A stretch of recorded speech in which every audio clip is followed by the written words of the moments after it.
Yes, All-American is back from inside Studio A. We are going into week 7 of the college football season. It is Powerful Minds Week in the American Conference. We've got nothing but conference games across the slate this week. It is going to be unforgettable, crucial matchups inside the conference, college football playoff implications, and multiple ranked teams in the American Conference. We love it. It's about time, but anyway. It is about time. We're going to talk about that. All of that and more. We've got a couple of special guests for you, and I've even got a surprise for you guys later in the show as well. That always concerns me a little bit. It probably should. Yep. Cannot wait for all of this. Maria Trivelpiece, of course, reporting extraordinaire of the American Conference. I'm Kyle Youmans, just some guy they pay once a week to come in and talk football.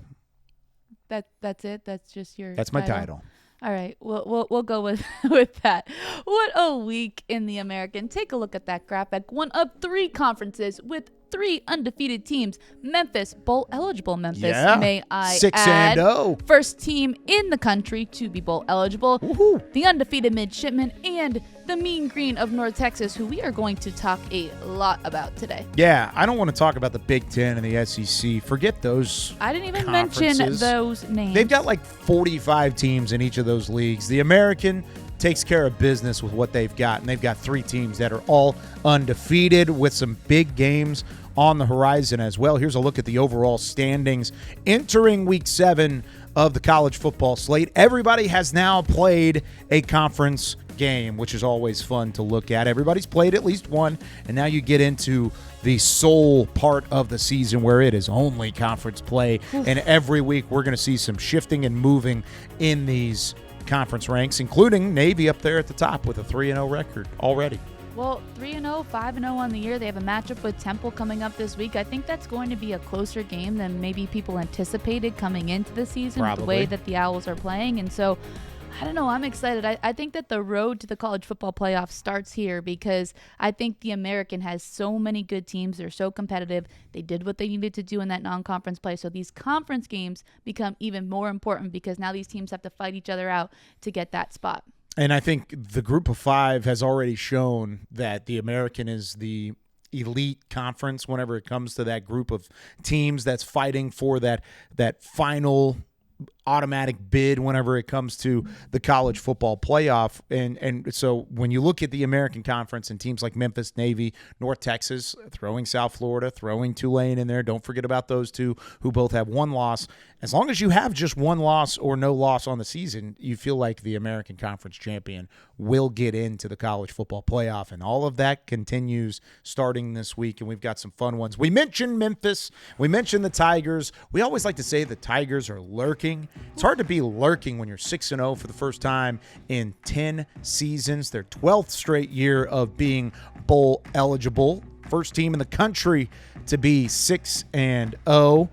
I love it for Memphis. They took care of business. Took way too long to get them into the AP Top 25. If this is the standard where they're 12 straight years in a bowl and now they're just now breaking into the Top 25 in the AP at number 23, why did it take so long to get them there? Oh, and don't forget to mention that they have the longest active win streak in the FBS. So I don't know. I don't know why it took so long for them to get there.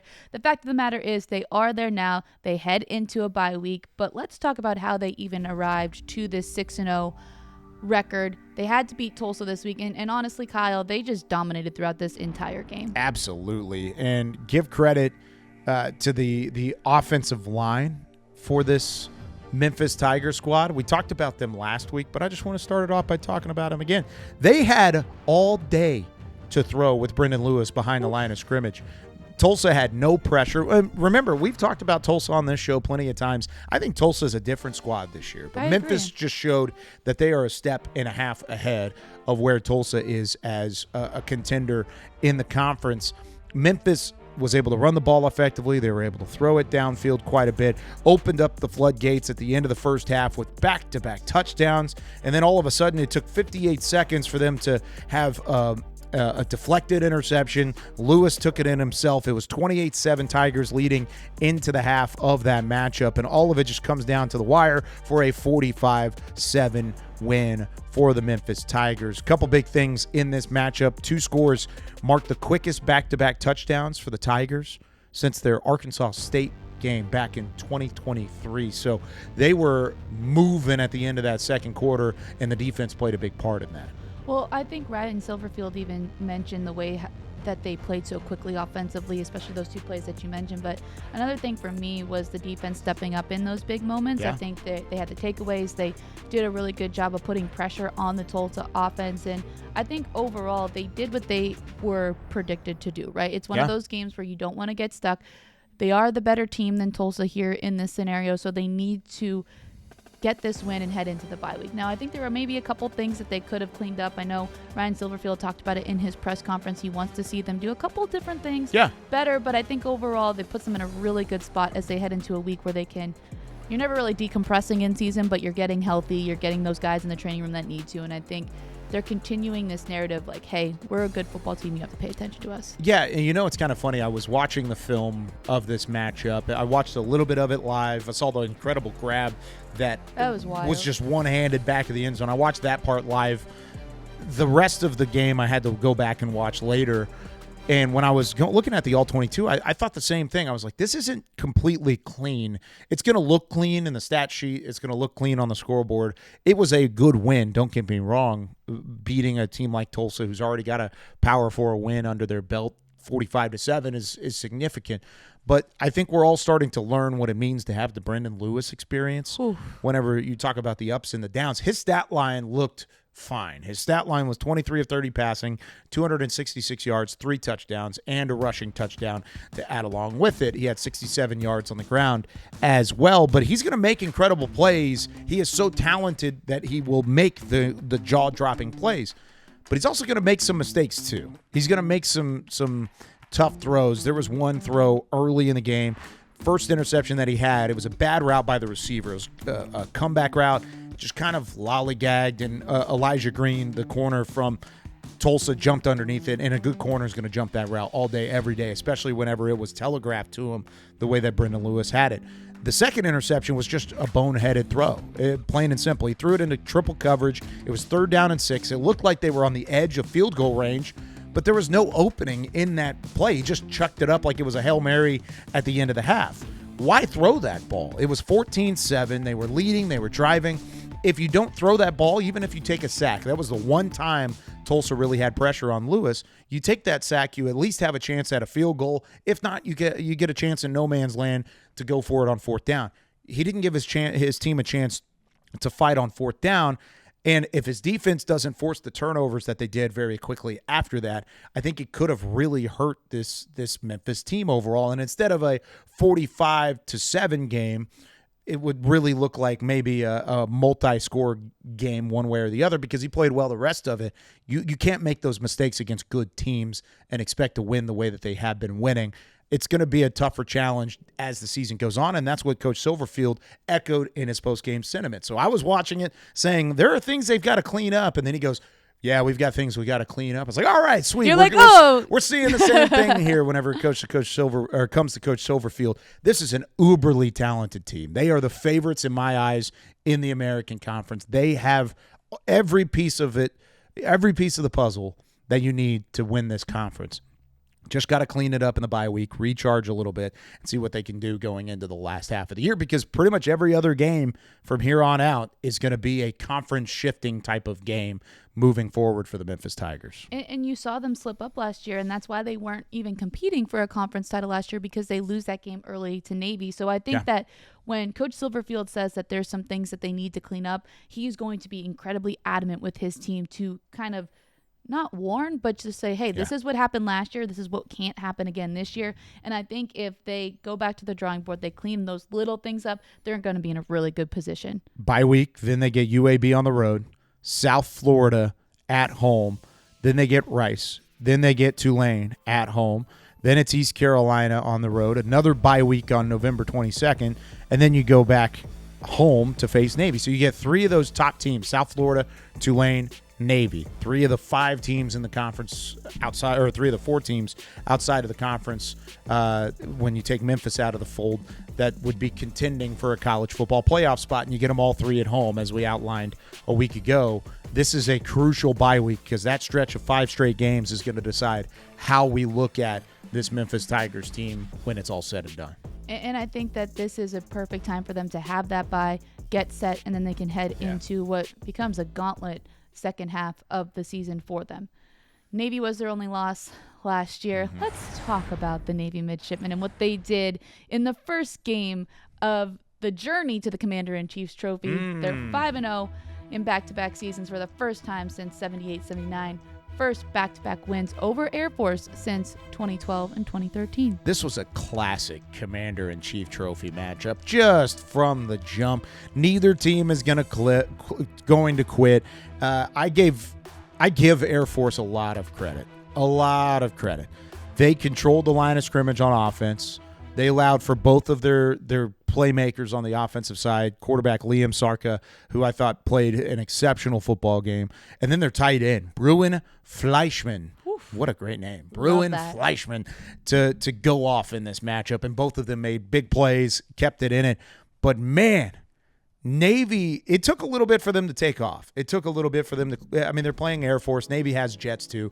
It took a little bit for them to be cleared for takeoff. But boy, when they did, they locked in. That second quarter passing attack on the back-to-back scoring drives was one of the best sequences I've ever seen from Blake Horvath and from Navy. Just the deep ball throws, the confidence level. There were a couple that Horvath stood back in the pocket, let the play develop, and then just stepped up with confidence and delivered.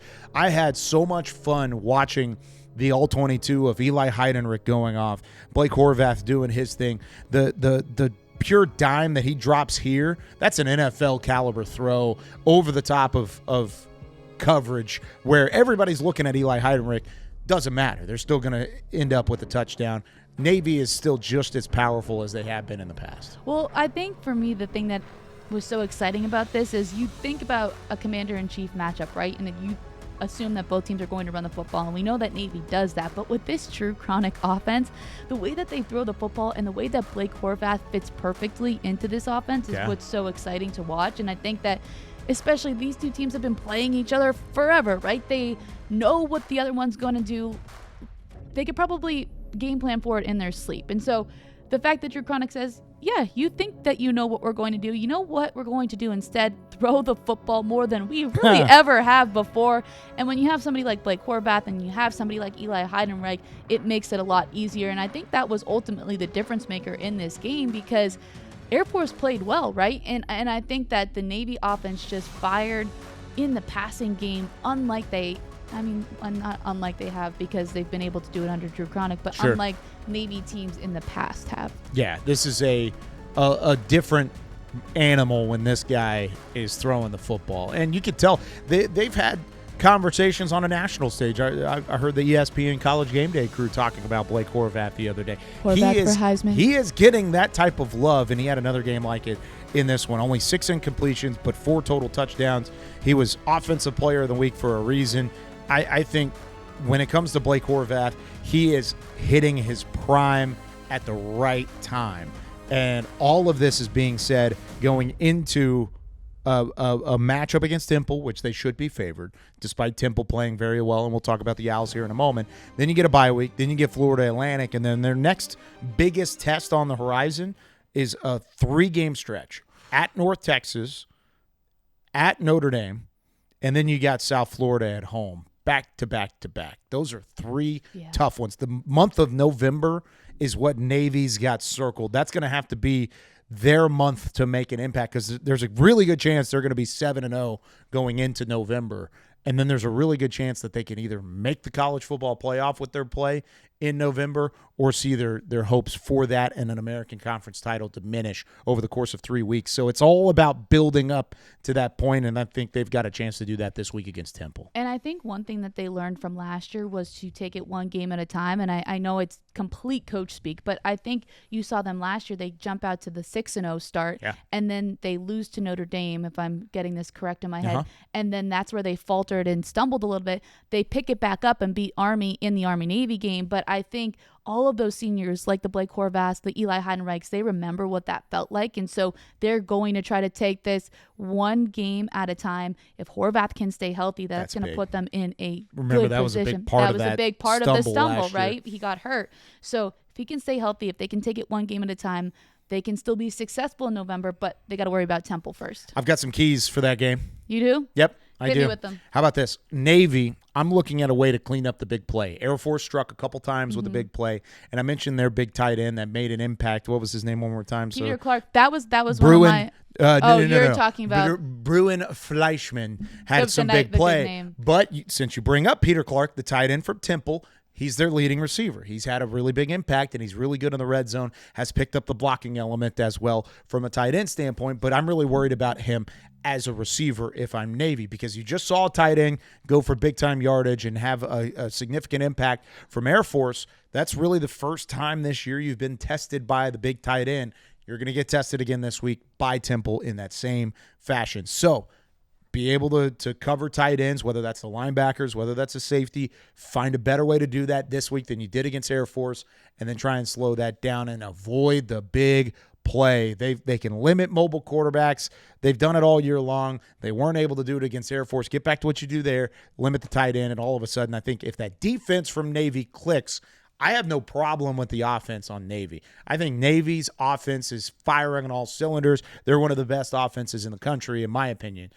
The defense is where I have some questions, but I don't think they're a bad defense. I just think they've had some poor play at certain times, one way or the other, over these last few weeks. Clean that up. All of a sudden, I think we're talking about a different Navy squad in November. I think the Navy defense is the one part that I want to see be a little bit better as well. I think they've gotten better as the season progressed, and I think that this is a good opportunity for them against Temple to force a Temple offense to make mistakes. And I think you saw that in the first half of that Temple game against UTSA. They struggled when they made mistakes. And so I think if Navy can force them to do the same thing on Saturday, it puts them in a good position. But I'm not the expert on Temple. We have somebody that might know a little bit more about. Temple doesn't make mistakes, right? They don't make mistakes. Let's talk to one of the Temple Owls' favorites. Coach, your team was held to just 3 points in that first half. How do you generate offense in the second 2 quarters? Well, we didn't talk about any of that. What we talked about is, for the first time in 10 months, I was embarrassed to be their football coach. The effort that we showed is not Temple football. And we have to get back to running on and off the field. We've got to play every snap like it's our last. And we have to leave this field either with a win or feeling good about who we are as a team. That was embarrassing that first half. Thank you.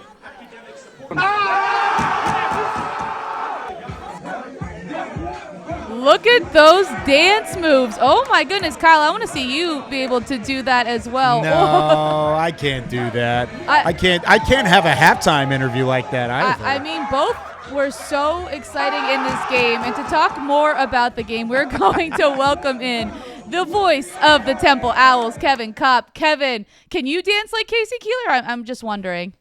I definitely cannot. I'm happy to be on the show. I want to get invited back, so I will not do an attempt at those dance moves here. We won't ask you to break it down like that at all, but we will ask you to break down this game because it certainly was a tale of two halves. And I think my favorite part of this whole thing was that interview with Casey Keeler at halftime, because you saw the way that he called his team to action in the second 2 quarters. So for you, as you've been around the program, what did you see different about the way the team responded from half 1 to half 2? Yeah, it's interesting, Maria, because, being up in the radio booth during the game, I don't think we really understood the full extent of his frustration and his anger until after the game happened. But we could see the turnaround on the field in the second half. And obviously now having the chance in those last couple of days to talk to some players and talk with Coach Keeler himself, you really get the impression that he went in and was very upfront with the team at halftime and really laid into the coaching staff and himself as well. And I think what it showed was, for a first-year head coach with a lot of guys that have been, involved in previous coaching changes or have come into this program new, that Coach Keeler has gotten a high level of buy-in, because the play that Temple showed in the second half, those third and fourth quarters, were clearly the best 2 quarters of football that Temple has put together this season and maybe in some time. And really it turned into an exciting win on Saturday at Lincoln Financial Field. No, I think you put it perfectly there. Down 14-3 at halftime, and the second half was, and I said it early in the show, I said Temple is finding a rhythm with Casey Keeler, and it clicked going into that third quarter. But it was really the defense that really impressed me throughout, because even the 14 points in the first 2 quarters, it was spread out over a couple of different drives. The defense holds Robert Henry Jr., who was the whole offensive attack from UTSA through the first 5 weeks of the season to just 42 yards in the game and held UTSA to 70 yards rushing. How improved is this Temple Owls defense compared to what you've seen over these last few seasons? Yeah, I think it's been tremendously different. And I think even in the 2 losses for Temple against Oklahoma and Georgia Tech, I know you look and you see, 40 plus points in each of those games. It looks a little unflattering, but I actually think there were some really good defensive stretches in both of those games for Temple. And I think the big thing is that this has been a defense that has been able to generate turnovers, which Temple has struggled to do in years past. They've generated at least 1 takeaway in every single game this year. They got 2 interceptions, both in the second half. So that was just enormous. And yeah, I think these guys are playing with a lot of confidence. I feel that they feel that the front 7 has been the strength of this defense. They were able to finally put some pressure on the quarterback, and then they've got the guys around them to make those plays when they have the opportunity to do so. And I think it complemented perfectly. You talk about the takeaways. Currently, Temple's turnover margin, 2nd in the American, 5th in all of the FBS, and they have yet to commit an offensive turnover this year. I mean, Maria, when you watched that team on Saturday, I know you were impressed by it as well. The second half was much different, but even the first half wasn't poor play along the way. Well, I think for me, too, it's just the way that they take care of the football, and it's one thing that Casey Keeler talks about a lot. So, Kevin, I'll ask you, what have you seen the Temple offense do well to be able to take care of the football in the way that they have? First of all, I just want to make sure, I don't know if I heard the knocking on wood when we were talking about the 0 turnovers there. Can I get We got you. Yep, we're good. All right, thank you. Okay.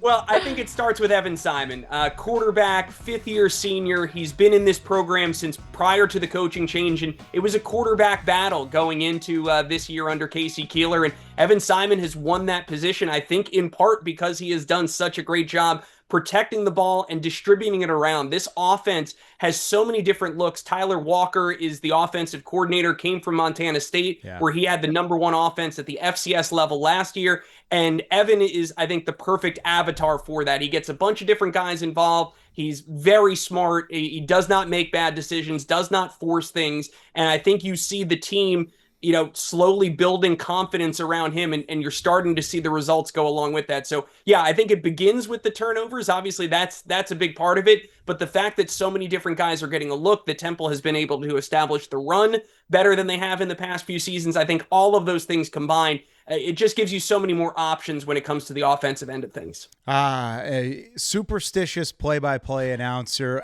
a man after my own heart, Kevin Copp, the voice of the Temple Owls, joining us here on All-American. You and I think of the same way in that regard. There's a type. Yeah, you're exactly right. When it comes to the difference between Casey Keeler taking over and implementing his system, his culture, his team, what's been the biggest discrepancy from past seasons to this season under this new head coaching staff? The word that comes to mind for me when I talk about Coach Keeler is professionalism. This is a guy that has been doing it at such a high level for so long. He knows what works. He's won national titles going back to Delaware in 2003 at the FCS level, at Sam Houston in 2020, takes them into the FBS and wins 9 games and comes here to Temple. He just has a track record of doing it and of succeeding. And I think you can see that the guys have bought into that, but it's also just, it trickles down through the staff. The way the team travels, the way they approach game day, he thinks of all the little details. And I think that shows up, and you see this team able to go to work and to perform at a higher level, quite frankly, than what we've seen in a long time here at Temple. So, I just think it begins with that confidence of knowing that he's been in these situations for many, many years, has had a great track record, and I think it's just absolutely been a home run by Temple so far. And you've seen Temple get better in different capacities every single week. And so as they approach this next matchup with Navy, Kevin, what do you think it will take for the Owls to overcome the midshipmen? Yeah, I mean, it's a really tough test. Temple has seen Oklahoma and Georgia Tech, 2 undefeated nationally ranked teams back-to-back, and I think that Temple looks at Navy exactly the same way. The midshipmen have been terrific. It's another undefeated team on Temple's schedule coming in here. And of course, you have the added wrinkle of, the way that the option shows up in the Navy offense. It's a very different, triple option than what they did for the previous 100+ years. Obviously, the passing numbers this past week in their win over Air Force speak for themselves, but I really think it comes back to discipline on defense. Now, the way that they're going to have to defend Navy is not the same thing that they just did against UTSA, but it's going to take that same attitude, the same discipline, mistake-free football. They didn't give up any explosive plays against UTSA. I think those things are going to be key against Navy as well. So I really do think it starts on the defensive side of the ball for Temple this Saturday. And I said this right before you came on too, Kevin. I think getting Peter Clark, the tight end, involved is going to be a key for this Temple Owls team, because Navy showed this past week against Air Force they struggle with the with the big tight ends that have a receiving ability. Peter Clark's the leading receiver for this Temple squad. Do you feel like he could play a big impact? Absolutely. Peter has been outstanding this season. He's really taken his game to another level. I think, battled through injuries the last couple of years, but came in and has a reputation as a good pass catcher. And what this staff has challenged him to do is to say, hey, if you want to be out there on the field as a tight end, you need to get the blocking part of it down. Yeah. And you need to be a true tight end that we can utilize in all phases of the game. And I think Peter has just embraced that challenge. But you see, when he has an opportunity in one-on-one coverage, he can go up and get a ball. He made a one-handed touchdown catch in the opener against UMass. He's done some really flashy things. And so if he gets an opportunity, I think he could be the X factor for Temple offensively. Let's go, Kevin. Let's go. This is awesome. I like Kevin. I know. This is the first time we've had him on. We need to get him on more. We should have him on for the rest of the show. Well, we got to win some more games. We got to do our part. So, this is what happens. This we get a big conference win, I get an invite. This is great. I love it. You should let Coach Keeler know that he needs to keep winning games so that you can keep joining All-American. That's what it's all about. That's exactly what it's all about. If that didn't motivate them, I don't know what will. You're right. Well, Kevin Copp, the voice of the Temple Owls, thank you so much for joining us on All-American today. Thanks, guys. Happy to get back soon. We'll hopefully see you again soon. Kevin Copp, the voice of the Owls. Kyle, how much fun was he? He's awesome. He is awesome. This was a lot of fun, too. You got to see a little throwback. We brought up the throwback logos a little bit a couple weeks ago. South Florida brought back their throwback logos. We may see a little bit more of this later in the show as well. South Florida taking on Charlotte inside another NFL stadium. We just got done talking about a win for an American foe at Lincoln Financial Field. Now you got one at Raymond James Stadium as South Florida dismantles Charlotte. But it wasn't a normal dismantling, Maria. It was kind of a weird game. Jumped out in front. They were up 26-0, including 23 points in the first quarter. And then South Florida kind of let off the gas a little bit, stumbled down the stretch, was thoroughly outplayed in the second half against the 49ers, but ultimately ended up winning that game. What were some of your thoughts as this one came to a close? Well, I think South Florida's the better football team, right? And that's why they're able to win this game. But there were a lot of mistakes that they need to clean up when they play this upcoming week, which we're going to talk about in just a moment. Yeah. And, Alex Goller said in his press conference that post-game, normally you win, right? And you come into the locker room and there's music playing and maybe coaches are dancing. We just saw Casey Keeler dancing. I don't know if Alex Goller moves like that, but I guess maybe one day we'll see. He probably does. Probably. But he said that he came into the locker room after this win against Charlotte and it wasn't anything like that. It was silence. The guys were upset with the way that they played because they knew that they could have performed better. And he said, it's not what you want to see, but also it shows the accountability that these guys are taking this season. And so I think for me, that says a lot about this South Florida program, that they can still win games when they don't play well, but they also know that they can show better effort and be more successful against opponents that they should beat, if that makes sense. No, I think that is spot on. And I love that. Yeah. I love the fact that you have that type of accountability, because you can look at the record. You can look at the fact that South Florida had beaten Boise State, had beaten Florida on the road, is now back inside the top 25 where they rightfully should be until somebody else knocks them off that's not a top 5 team in the country like Miami did a couple weeks back. They also show that, hey, none of that matters. We've got to play better, and we should have won that game against Charlotte, and absolutely, they're the better team. But you can't turn the ball over 4 times. Even if the game was out of hand for a lot of those by that point, it felt like the Bulls let off the gas. They weren't focused. Charlotte made them pay a couple different times, especially with the takeaways. Both defenses, I thought, kept after it. I give credit to the South Florida defense. They still forced some turnovers in the second half. They still played well. And Byron Brown did his thing maneuvering, getting out of the pocket whenever pressure was raining down. He still looked fine throughout, and his stat line certainly looks the part whenever it gets there. But, yeah, it was a sloppy blowout, and I don't know if I've ever said anything quite like that whenever it comes to South Florida, and they're going to need to clean it up in a week. That was a Friday night matchup at Raymond James Stadium. They've got a Friday night matchup against the North Texas Mean Green this week.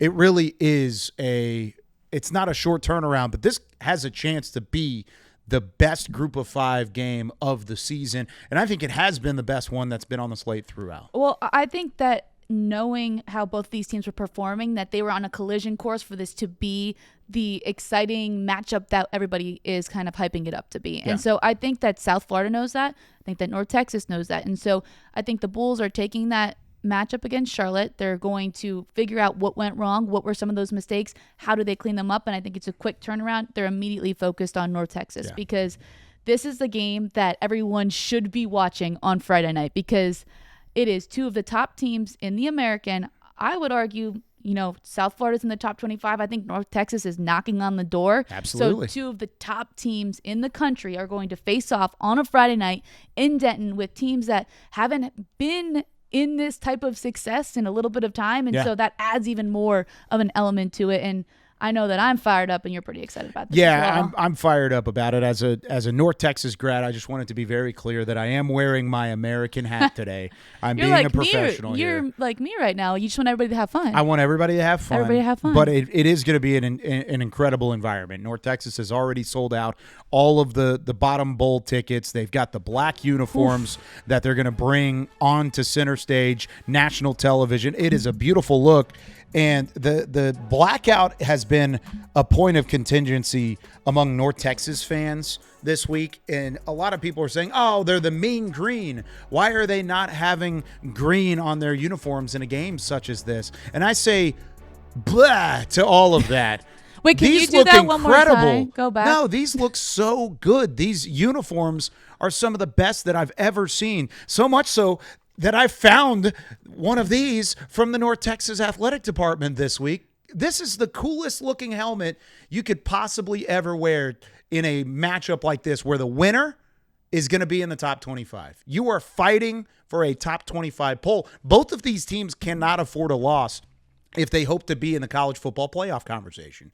So North Texas, their strength of schedule does not play well with 2 losses or even 1 loss for that matter. South Florida, they already have 1 loss to Miami. They can't afford a second loss. This game is for a possible playoff conversation. So North Texas is going to wear these bad boys. Shout out to Mike Villa, to the entire North Texas Athletic Department for letting me borrow this and keep this up here for the rest of the show. I'll have to get the South Florida helmet and put it next to it because I am wearing my American hat, but these are sweet. These are really cool, and I can't wait to see them on Friday night. It's going to be a lot of fun. I'm so excited. I'm glad. You want to look at it? It's pretty cool. Yeah, let me see. Yeah. Also, I am really glad that you denoted that somebody actually did hand this to you. Yeah, because I didn't just take my it. first thought was Kyle is showing that he stole something, and we are going to be held responsible for it because he's airing it on All-American. But good to know, everyone, Kyle didn't take it without asking. So I did ask for it. He did ask for permission. Give it back. I will reluctantly do so, and I'll do so that way they can have it on Friday and be ready for it. How cool are these helmets? They're cool. I honestly am so stoked. I'm stoked for a lot of things in this game, but the uniform combos I think are going to be so exciting because they're 2 teams who always roll it out and do it really well, and so I'm excited to see that matchup. Not only just the blackout, but 2 teams under the lights in some pretty nice uniforms. We'll have to see both comparisons, and then we can maybe break them down next week. Let's talk a little bit of football here. Who do you think has the overall advantage on offense between these 2? So it's funny you asked me this question because my key for this game was going to be that it comes down to the defense, because I think that North Texas has a very complete offense, and we've seen they have weapons and the ability to both throw the ball with Drew Mestamaker and run the ball. South Florida, on the other hand, I think Byron Brown is incredible. I think they have targets as well, but I think for them, they're solely relying on Byron Brown, and I think his ability to get other people involved. So I think the South Florida offense will go if Byron Brown goes, where I think North Texas might have a little bit more to play with. on the offensive side of the ball, because I think that they have Mestemaker, but they also have some of those backs who have done a really good job. Caleb Hawkins, guys like that. I agree with you. I think Byron Brown is probably the best overall player in this game, and he's got an offense that's good. I don't think and by the way, I did go get the South Florida helmet while Maria was I love just the so gold. that way I'm just saying the gold. Just that way it's even, so nobody can get mad at us on All-American. I should maybe know this, but did they release what uniforms they're wearing? South Florida? Yeah. I don't think so. Okay. I don't believe so. Sorry, we said we are going to talk football. We'll come back to it. Yes. The offense from North Texas has more weapons, but the best player on the field right now has been Byron Brown. And that's nothing against Drew Mestemaker. Drew Mestemaker has been incredible to this point. We had him on the show last week. But with all that being said, I think when you flip it to the defensive side, the defense probably advantage South Florida, even though North Texas has been playing a good brand of defense. So I would say a push on offense or close there to it, probably advantage South Florida on the defensive side, but close to a push there. And then special teams, I'd probably say South Florida pretty handily there on special teams. But so if that's the case, I think South Florida has a really good shot to win this game. They're not going to be afraid of the environment. Denton's going to be rocking. It's going to be a blackout with the fans and the crowd and everybody. But they've won in the Swamp. They've won in Gainesville this season, this year. So with all that being said, they're not going to be scared of the moment, scared of the atmosphere. North Texas is going to have to step up to the challenge, and I can't wait to see how they do it. Expect some points in this one. The over-under is 68.5 as we record this midway through the week. I expect a good amount of points in this one. So that's what I was thinking about all week, though, right? Do you think it is going to be that high-scoring game because both offenses are so good, or because the defenses are so strong, especially with the way South Florida's defense has been playing? Yeah. Do you think that they can stifle those offenses? That's my question that I've been going back and forth on this entire week. Both of these teams want to get up and down the field. Right. And North Texas more so than South Florida.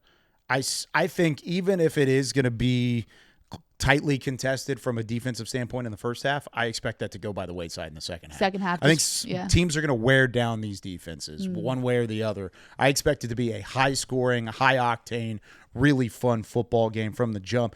And whoever makes the mistake on offense, whoever the defense is that makes the big play, able to bring the football in, neither one of these teams really turned the football over a ton. Bring that in, and I think you're going to have the advantage. It's going to be a really fun matchup overall. I cannot wait. You know how I said there's a buzzer for like Kyle Youmans' game of the week, KY's game of the week? This would be very close to being game of the year material. I think it's going to be that exciting. I agree. I think that there's so much on the line. You already talked about the college football playoff implications, but how about just within the American Conference as well? You did the whole breakdown last week of who plays who in the American. You're looking for a spot not only in the title game, but you're also looking for an opportunity to host that championship game. So I think that there's national implications, but there's conference implications as well. And one thing that we haven't really talked about too, which I'm sure we'll probably have even better content for this next week, but man, the social medias have been going crazy with all the fan accounts between North Texas and South Florida. So like there are a lot of bragging rights. Social media matchup. My goodness. Go look at the fan accounts, the burner accounts, all of them. It is a ton of fun on social media right now between South Florida and North Texas. So that's like the bottom tier of implications, but still big implications. Big implications. Yeah, that's a college football playoff on one side, social media bragging rights on the other side. Also, you know how they were talking about the Denton Desert, and that's been a thing since the Washington State social media graphic came out a couple weeks back. Well, now they've got like a social media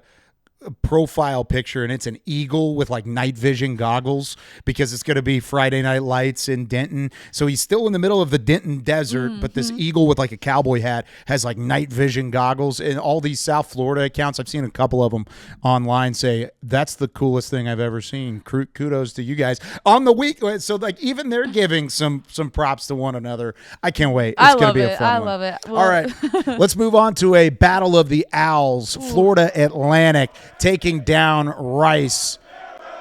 I love it when they sing in the locker room. This is fun. I'm glad that we didn't sing too much in the locker room when I was a player because I'm a horrible singer, but I like the dance moves. You think these guys are winning American Idol? They might be better Probably than me. not. No. I mean, this is just pure passion, pure entertainment, just like that game was. Ooh. This was a fun game from the jump. Florida Atlantic ends up winning it in a close one against Rice, but this was a fun one right off the bat. Rice breaks open the big run with Quentin Jackson to start it. Opening drive, 68 yards to the house, and then the Florida Atlantic offense woke up and ended up in a 27-21 win for the FAU Owls. The Owls versus the Owls. I feel like we say this all the time. Well, there's like 7 teams. There's so many Owls. Temple, FAU. They're all around, and so you have to get the bragging rights of the Owls. But I think that this game was one of 2 new first-year head coaches in the American, and their offenses trying to figure out how to play for their head coaches. And I think we've seen Rice show some really good spots. We've talked a lot about Scott Abel, and you saw how they opened up this game. But I was really encouraged with Florida Atlantic in this matchup because we saw the way that they played against Memphis, and there were some bright spots, right? But they just couldn't figure out how to keep it clean. But here against Rice, they're able to get their first conference win, and we know that Caden Veldkamp has done a lot in his past. Can I interrupt you and just tell you how great of a throw this was? Tell me. That throw was insane, Maria. I was getting to Caden Veldkamp, you know? I know. Continue. I just wanted to say that. You know what? We have to give it props. But I think my most encouraging thing here for Florida Atlantic was that Caden Veldkamp played like we thought he could coming into this season. Absolutely. And we talked about his prowess transferring from Western Kentucky to Florida Atlantic, following a coach, following one of his top targets in Ethan Messer as well. They weren't phased when Rice scored in the opening 2 minutes of the ball game and went down with the 68-yarder that ended up putting the Owls on the board first, the Rice Owls on the board first. Zach Kitley wasn't phased. Caden Veldkamp wasn't phased. The first scoring drive was just masterful. Dink, dunk, right over the middle of the field. Completion, run the ball. Just work down the field methodically, and then he caps it off with the tight end into the end zone. And then the second touchdown drive was just that absolute dime of a throw from Caden Veldkamp. You've known this from the opening show of the season here on All-American. I love watching this dude play. He is a good quarterback. He has a lot of fun. I think the American is extremely blessed this year when it comes to quarterback play. Yeah. You look all over this league, and even some of the bottom half teams have really good quarterback play. I don't think Florida Atlantic is going to be a bottom team for long.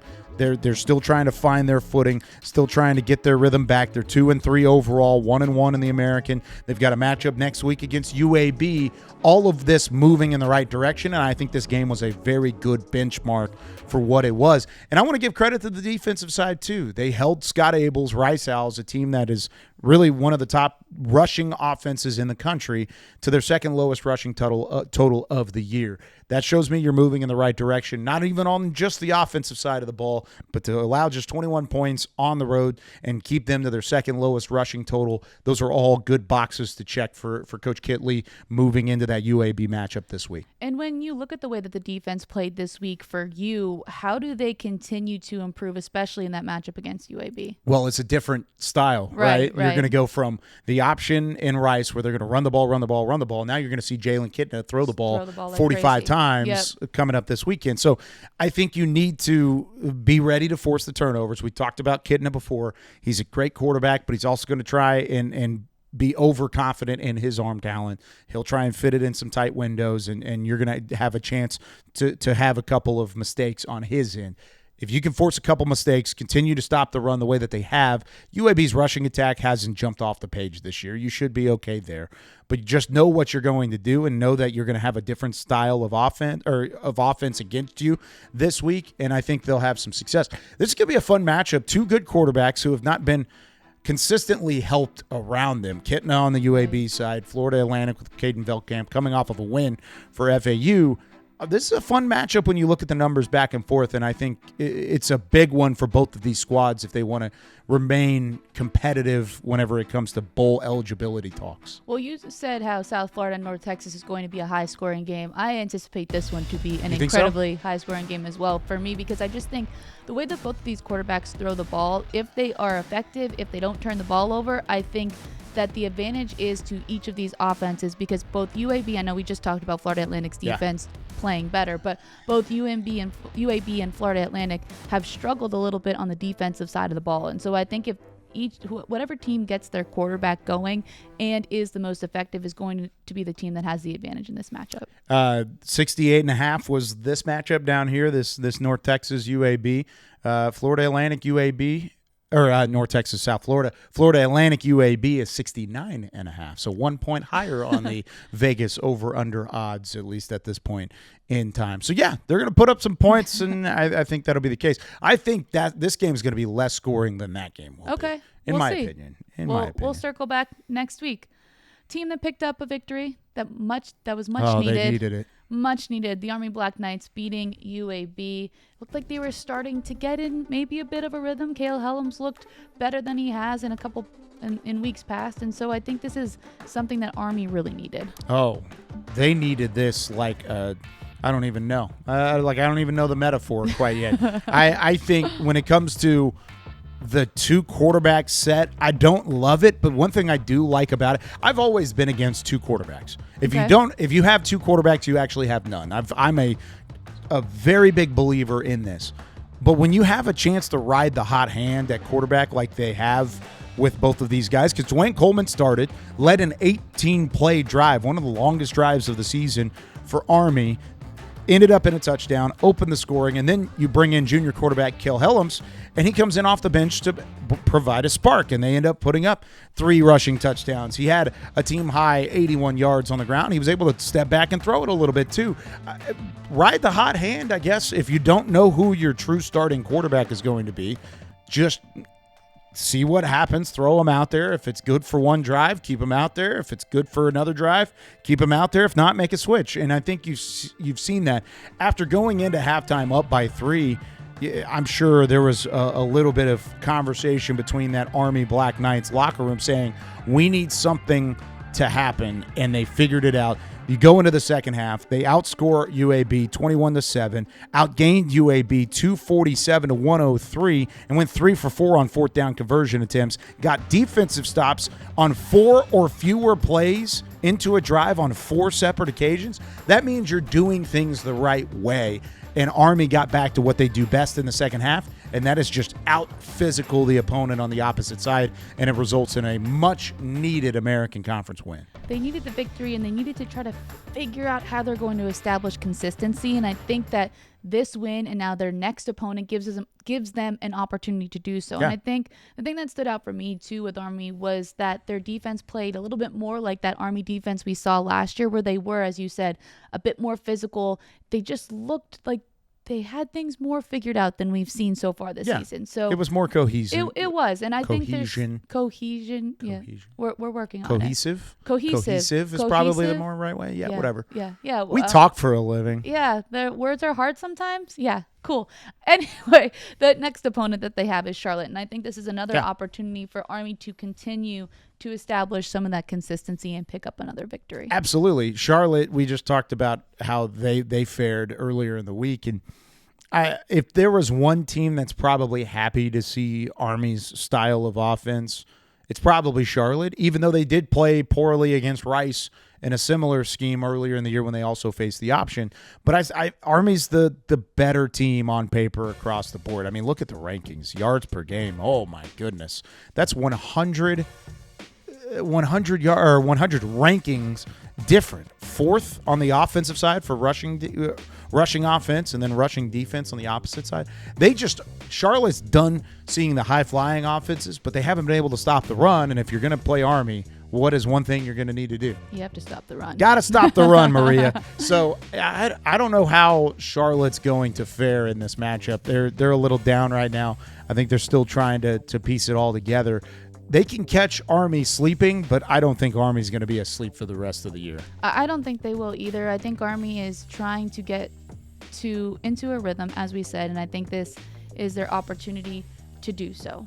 But I don't know. Charlotte, for me, is a team that there's just a lot of things that have gone wrong for them. They've lost a couple players to injury, and they're banged up. They are, and it's tough. And so I think if you're Army, you need to capitalize on that. Absolutely, and we'll see who's at quarterback. I'm really interested to see who ends up being the quarterback there. We got a fun one that's kind of flying under the radar. A couple teams we haven't talked about in a few weeks, just because they've either been on bye weeks or they've just kind of flown under the radar themselves, playing early in the week, different matchups. How about Tulane versus East Carolina?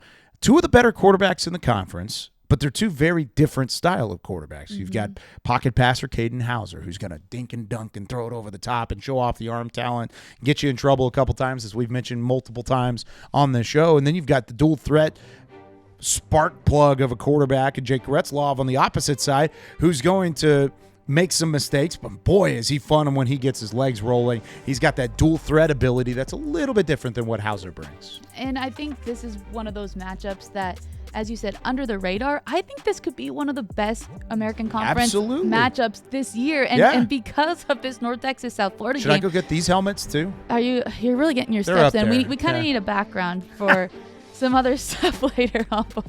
We'll compare those helmets later. But I think that this is flying under the radar because of that North Texas South Florida game. And I think that these are two teams that this will be a telling game on what happens the rest of the season, because East Carolina, they've shown some really good things. You already mentioned Caden Hauser, but defensively they've looked really strong and tough. And so how do they match up against Tulane? And I'm excited for this one as well. No, this is going to be fun. Both defenses are going to have a tough time slowing down points, but turnovers are going to reign supreme in this game, because turnover battle, both of these teams have been very good at it throughout the season.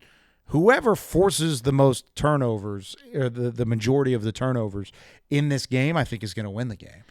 And I take a little bit of salt with that, because I think Tulane is the better team on paper, but East Carolina is the more explosive team in my eyes. So it's kind of going to be a mano-a-mano matchup, and I think turnovers are going to play a big factor. And turnovers, and on the flip side of that, taking care of the football, because the one thing we talked about with Caden Hauser is his interceptions. Crucial interceptions at crucial times. At really at bad times for his team. And so I think he needs to clean that up. He's a great quarterback. We just talked about it, and I think he's a big reason why East Carolina has success offensively, but he needs to take care of the football in this matchup against Tulane, because the Green Wave are going to try to put so much pressure on him and cause him to make mistakes. Yeah, look at these different turnovers one way or the other. The takeaways across the board.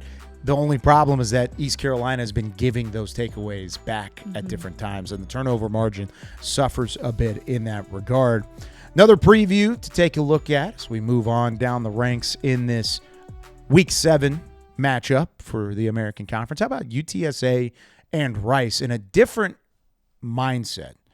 This is a desperation game now that both of these teams have dropped some early games, dropped some games in conference play.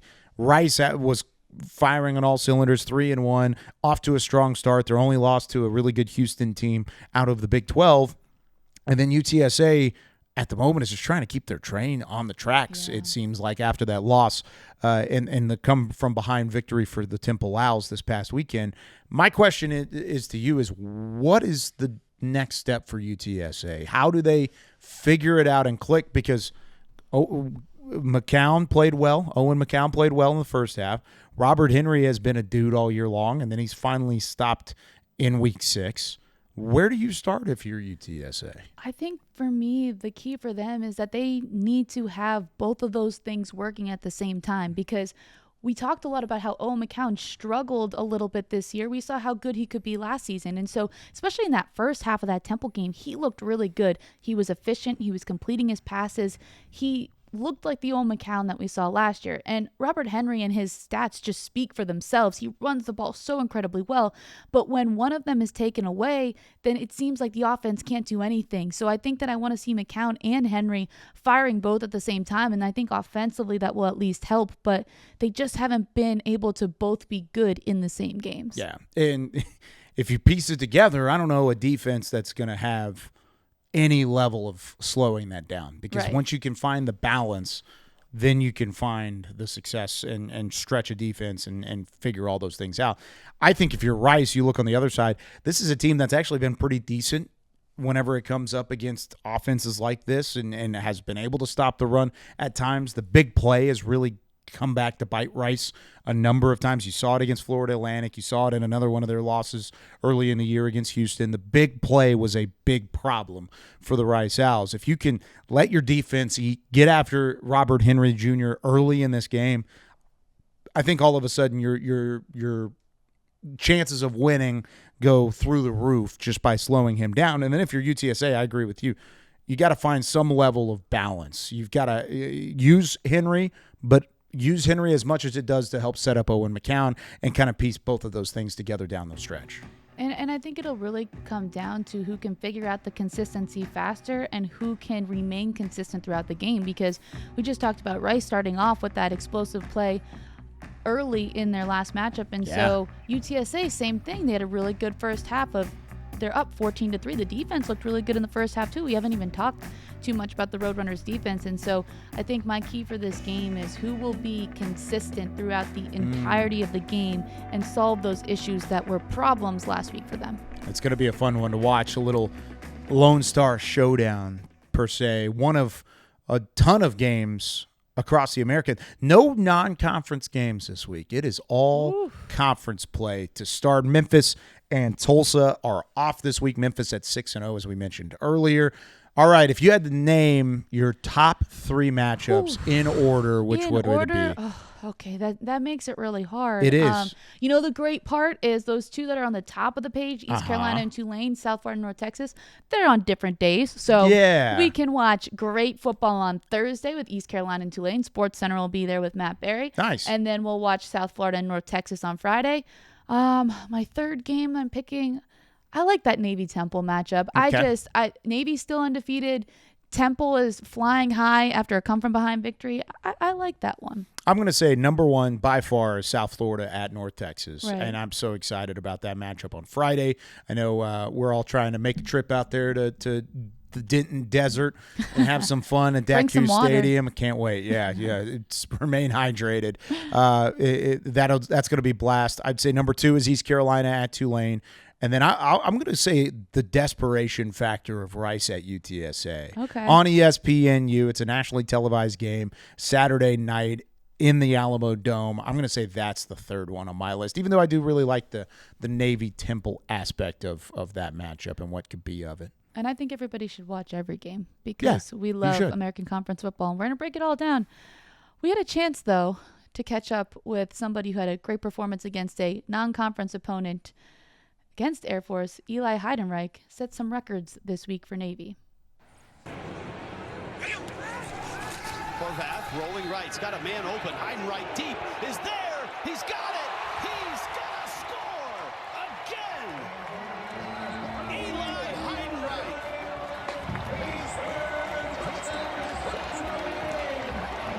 60 yards. Eli Heidenreich became the first player in Navy history with 200 or more receiving yards in a game, and he joins us now. Eli, welcome to All-American. Hi, thank you for having me. So we saw at the end of that video clip that you jump into the stands, and that's your dad that you're jumping towards, correct? Yeah, that's correct. So how special was it for you to just celebrate that moment with him?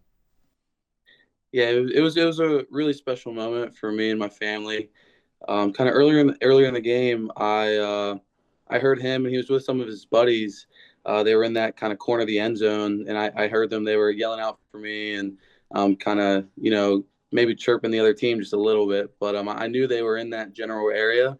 So whenever I caught that pass, I was running kind of right in their direction. And as I got to the back of the end zone, I kind of looked up and saw him there, and I just jumped right up into him. And it was really cool. He was smacking my helmet, and him and all his buddies were there, and it was just it was really cool. It almost felt surreal. It certainly looked like it was cool and just very exciting for you and this Navy team. And you mentioned your dad and maybe his buddies chirping some of the other people in the stands. That's because this is a big game for both Navy and Air Force. It's that first one in the journey to the Commander-in-Chief's trophy. So when you're playing in these games, is there a little bit more of that chippiness and excitement as you enter into it? Yeah, absolutely. It's this game versus Air Force, and then obviously the game versus Army, it's always circled on our calendars and something that we look forward to as a program each year. Not really much has to be said by the coaches. It's just we know it means more, and you can certainly tell when you're playing. It's just it's a really physical game. Like I can still feel some of the hits today. It's just it takes definitely a toll on your body physically, and I think that just really stems from all the meaning that the game has, obviously, for our program, but, as the entire kind of Navy and Marine Corps as a whole. It really means a lot to us. You can tell the importance just when you speak about it, when your coach spoke about it leading up into Saturday. Now, you guys come out victorious on the other end of this one. A big reason why was because of your performance and also your quarterback, Blake Horvath. So what has it been like working with him, not only in that game against Air Force, but this entire season?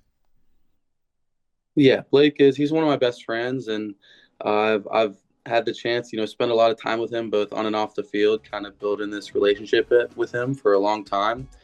And I think obviously everyone sees the physical traits from Blake every single Saturday. He's a fantastic runner and thrower. He gets it done in a lot of different ways. But I think the biggest thing about him is his poise and leadership. And that was on full display this Saturday. Not many people really have the chance to see it, but we were down a little bit early. The game wasn't going exactly how we would have liked at the start. He was kind of that guy, that voice on our sideline, just leading the offense and the entire team, just making sure that we were focused and not getting down or anything like that. He also set a record for most yards of total offense for a Navy player as well. So this offense for Navy has always been good. They've been able to run the ball, but you bring in your offensive coordinator, Drew Cronick, and now you guys are throwing the ball a lot more as well. So how have you adjusted to that since your time at the Naval Academy, just getting an offense that scores at such a high clip? Yeah, it's really been a blast working under Coach Cronick. He is so creative, and he does, a lot of really fun things, for me as a slot where I'm able to kind of play a bunch of different positions. It's really just, a blast seeing what he and some of the other offensive guys come up with each and every week to get me and then all the other playmakers on the offense, the ball in some different kind of unique ways. It's really been fun. Not only has your offense been doing well, it looks like your defense has gotten better with each and every week. Who are some of the leaders on that defensive side of the ball that have helped the midshipmen get better, especially with so many young faces? I think it really starts up front, that D-line. They call themselves the D-wall. It's I think Landon Robinson and Kendall Whiteside. Those are the two seniors that are really leading the way on that defensive front. And then I think some of the backers have done a great job. Luke Pierce, Jackson Campbell, and Kenny McShann. Also, three senior guys that have been playing, on our defense for a long time and really setting the tone for the young dudes on that defense. I know that most coaches and players are always looking at everything one game at a time. So you beat Air Force. That's another check in the win column. You remain undefeated. Now you take on a Temple team this upcoming weekend who's coming off a big win against UTSA. So what has the messaging been like from Coach Newberry to get ready for the Owls? Yeah, Coach Newberry, he has a great quote that we talk about a lot as a team, and it's just go 1-0. And obviously last week was a big win for us in our program, but you got to flush it and, forget about the good things that happened last week and focus on this talented and, they are a good program and a good team that we got coming up this Saturday. They've coming off a big win and have played some really good teams so far leading up to this game. So they're definitely going to present a challenge to us in a few ways. What can not only the American Conference, but the rest of the country expect from Navy football the rest of this season? Yeah, I think for us, just, trying to keep it rolling on offense and, maintaining that kind of, explosive play that we've had so far. I think that's our big thing is, not only being able to run the ball. Most people think of Navy and they think of a team that's able to really run the ball well, but, also be able to spread it out a little bit and throw it downfield. So hopefully maintaining that on offense, and then on defense, continuing just kind of the disciplined and, gritty approach that they bring every single Saturday. Well, you certainly have been fun to watch so far. Eli, thank you so much for joining All-American, and good luck the rest of the season. Thank you for having me. You see this thing right here? This is football. Football. This is a football. Is it? It's one of my kids' favorite words right now is football. That guy is good at this. He is good at football. And you can see, he's just locked in. It's the mentality that Navy always rolls with. It's the way that he plays at a high level. You can tell he's got a passion for it. And, man, he's up here. You got it all going up there.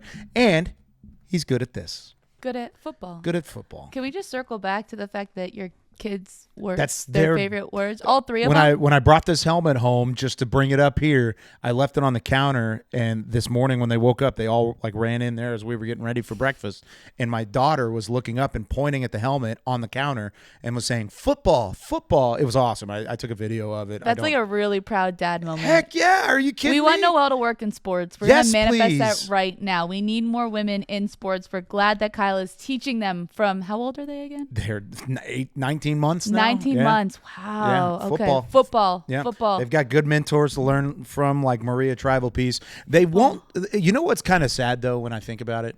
It's like these helmets, whenever they start really getting into sports, are going to be the retro logos. These are going to be the retro helmets. We're old. Because we'll be old. It's going to be done by then. It's crazy. That's what time. That's how time is. They're going to say, "Wow, throwback helmets." You remember that one time in 2025 when North Texas wore these helmets against South Florida? Yeah, that's what it's going to be. Just how South Florida was wearing throwback helmets from, of course, the Robo Bull back in the day. So we've got some retro logos. We did part 1 of this a couple weeks back. If you haven't already, check it out on the American social pages.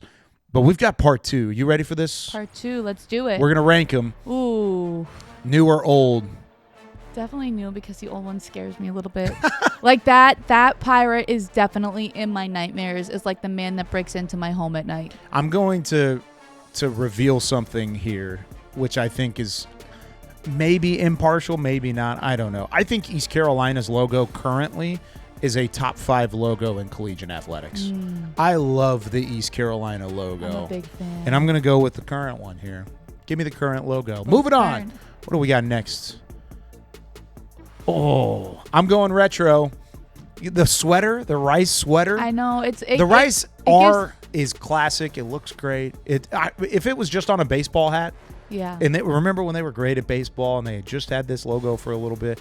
No. Yeah, 2003 national champs, Lance Berkman, all those guys at Rice. No, I think that retro logo is super cool. I like it. I want a sweatshirt with the retro logo. I want them to put that on the football field. I want that to be their midfield logo. All right, that would be sweet. Let's make it happen. We're going retro Rice. on this one then. Let's go retro on that one. R for retro. Tulsa. Ooh. Give me the old one. I like the old one better. Yeah, I like the old one. That stripe through the middle of it. Yeah, you know what it reminds me of? What's that?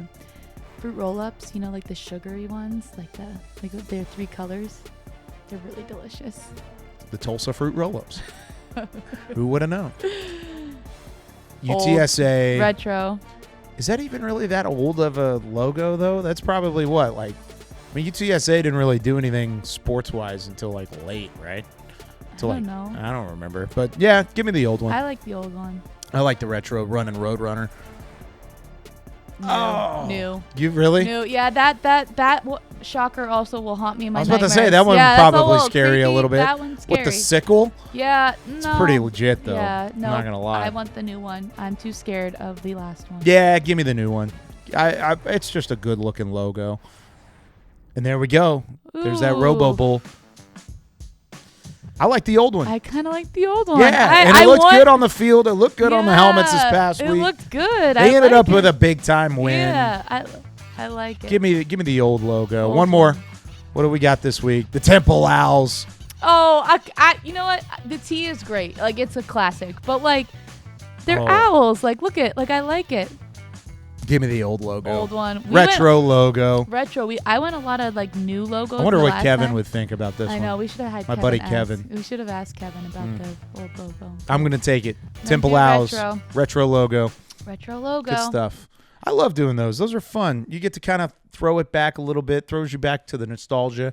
I hope some of the American fans out there, American Conference fans, enjoy taking a look at their older logos back and forth. It's time for some top plays, though, Maria. How about you start us off with number 5 on our top plays of the week? Let's do it. We got some owls in number 5 as well. Not the Temple Owls or the Rice Owls, but the other owls in the league. If it's not them, who? Florida Atlantic. This is Mamadou Diarra. Whew. Wow. Look at the velocity on that kick. That's not the only time they've been in that top play, huh? No, I don't think so. I like the celebration too. Oh, okay. All right. That was crafty. They knew where the camera was. We love that. Yeah. Number 5. Some of those soccer players know that they got to find the camera. They got to make sure that it's social media ready. Wow. That angle right there was by far my favorite. Favorite one. That's my favorite. A lot of speed on that. Going to number 4, let's go over to the football field. Navy, Air Force, Blake Horvath. He's a pretty good quarterback. He's good at this thing. How about chuck it up? Eli Heidenreich's down there somewhere. He's going to reel it in. Found Left him. hand, grab. That should have been PI the whole way. That's a lot of contact. Doesn't matter. And 1 for Eli Heidenreich. It's not hoop season yet. We're getting close to that. But it's a great play nonetheless. Big-time game. And I think Eli Heidenreich, the throw from Blake Horvath to Heidenreich later in the game that resulted in a touchdown was just an off-the-charts throw. This was an off-the-charts catch, too. I just think the two of them together, it makes it so hard to stop them offensively. Because they both can do that and a lot of other things. All right, moving on to 3, Maria. What you got?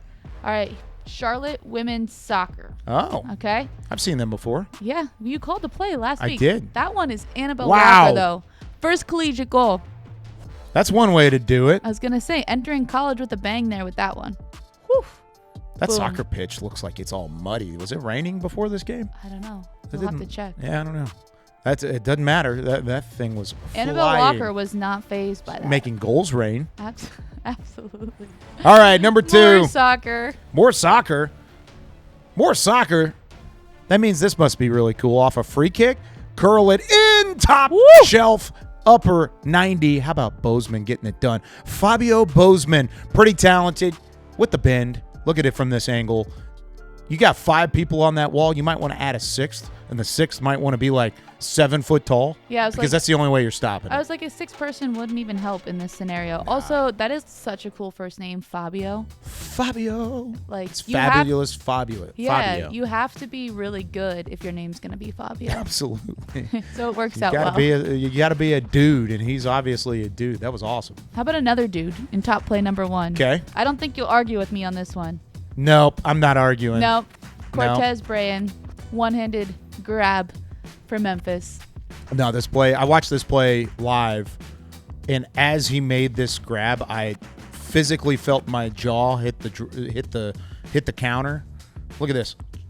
I mean, is he Spider-Man, or what's going on with the web here? I think the best part of this for me is like how unfazed he looks. He's just Can't even like hold the ball like he just that. like jogs through like the rest of the play. Like, okay, got it. I don't know how he Good. grabbed it like this. Like, my shoulder doesn't feel like it should be in place here. I don't think you. No, that's making me like have pain. Ow. It's My bad. incredible.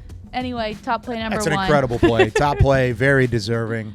That's our top 5 plays of the week here on All-American. This was a fun one. I had fun. Absolutely. Brought We've the got energy. all conference games this week. No other non-conference hullabaloo. This is real business in one of the top conference in college football this season. And if you want to argue with me, look it up. I will not back down in that case. I will not back down whenever it comes to the American Conference. Got some big games this week. Be sure to enjoy the little Friday night action. North Texas, once again, shout out for letting us borrow a helmet this week. We'll get it back just in time for your matchup with South Florida this week. Byron Brown and company coming to town on Friday night. Maria, it's always a pleasure. I had a lot of fun. I will say it's always a pleasure. Always a pleasure. Most of the time. If you have not, subscribe, like, share. Please share. Give us some love on the social channels. We love talking college football every week. For Zach Fisher, our entire All-American crew, for my partner Maria, Trivelpiece and Kyle Youmans, we'll see you next week with more All-American from Studio A.